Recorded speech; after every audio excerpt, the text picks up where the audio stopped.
What's going on, everybody? Daniel Newsom, Success Inventor. Invent your own success. Something I want to talk about today is likability. People need to like you. Throughout my career, I've seen people with fancy degrees and spend a lot of money on education and not be able to land jobs. 40, 50 years ago, if people had college degrees, they were definitely working in the field that they got their degree on. You don't see that as much. It's kind of rare. You see a lot of people with a degree in one thing like English, and then they'll be working somewhat in an engineering division doing something completely different.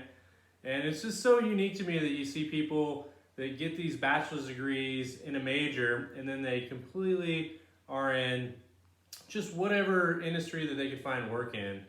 It's super crazy to me. It's a weird thought process. But one of the biggest reasons this happens, I think, is the people just aren't likable. There's no likability to them.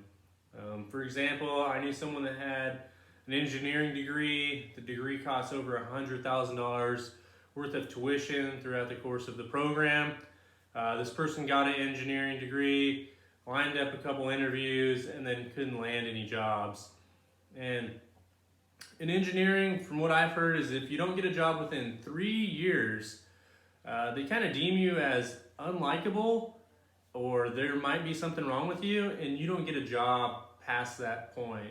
So right when you graduate, there's this window of opportunity, and the longer you wait, it eventually closes if you don't get a job in your field within so many years.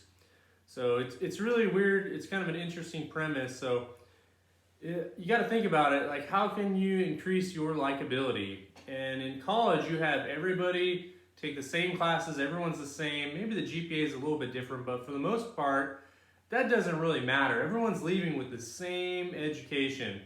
So you really have to increase your likability when the education is the same. You have to really nail your interviews and work on your people skills. And I think it's interesting in college that you don't really work on your people skills. It's all crammed into books, and you might do a couple presentations, but you can have so many character flaws, be a stick in the mud, can't even carry a conversation, and people just take your money, you graduate, and you can't get a job. So you got to work on your likability. I think the number one thing on likability is you have to be able to connect to your audience, whoever that is. I remember I was interviewing for some construction-related jobs, and I showed up to one construction-related job in a full-on suit. And I got to the interview, and the other people at the construction company were wearing jeans and flannels and just like button-up plaid shirts. And I was thinking, oh my God, I totally overdressed. And right off the bat, I was just having a hard time connecting with that audience. So I went back maybe a month or two later, and I interviewed with a different construction company, and I wore boots and jeans and just a plaid short sleeve shirt. And I remember talking to people, they said, "Oh, you're gonna wear that to your interview?" I said, yeah, I am. They said, "Don't you think that's a little bit too casual for an interview?" And I went into the interview, and I looked around the room, and everybody was wearing the same thing that I was wearing. They were male. So I ended up getting that job right when I left. I felt like I connected really well, and as I was leaving the parking lot, I got an offer for that job on the spot. So it just shows you whatever company you're trying to go for, definitely want to connect with whoever you're interviewing with. There's so much stuff on LinkedIn right now that I've had interviews at companies, and I've researched who's working at these companies.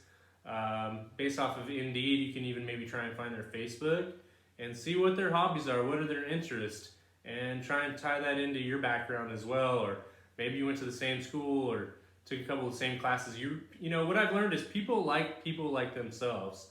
And if they see you as a version of, hey, this guy's kind of like me a little bit, like that's who they want to give a chance to, is somebody that they think they can work alongside with, and they have a lot of hobbies and similar interests with. Everybody wants to work with somebody they can just get along with. So you definitely got to think about that. So do a little research on these people, and maybe some of their hobbies do align. And yeah, you like hiking all of a sudden, you like mountain biking, even if you don't do it that often, maybe you still like it. And they go, why do you want to do this job? Well, it's got awesome vacation packages, 3 weeks time off that I could really use because I'm really into mountain biking. Oh, and then that'll spring the other person's interest in saying, yeah, I'm into mountain biking too. And boom, you got a connection there. So try and nail that in your next interview. Is work on your likability and just try and connect with your with whoever you're interviewing with, and just kind of ping pong things off of them. Where they'll say, what do you know about this concept? And you'll throw it out there, and they'll go, well, I did something kind of like this, and you go, well, yeah, I remember I've done something similar to that. That's a really good approach you had to that project. I really agree with it. So trying to compliment them, show them that you're likable and that you're willing to be a team player. And I think you'll have a better chance of getting the job. So it's not so much what you know, it's if you're likable, if you can kind of fit into different teams. So remember that, especially in your next interview. Just think, man, how can I be like the crowd that I'm going to interview for? So again, Daniel Newsom, likability. Try and be like the people that are around you for the interview. If you're just totally crazy out there, kind of walking a fine line there. I don't know if that's the best approach. Thank you. Success in Vena.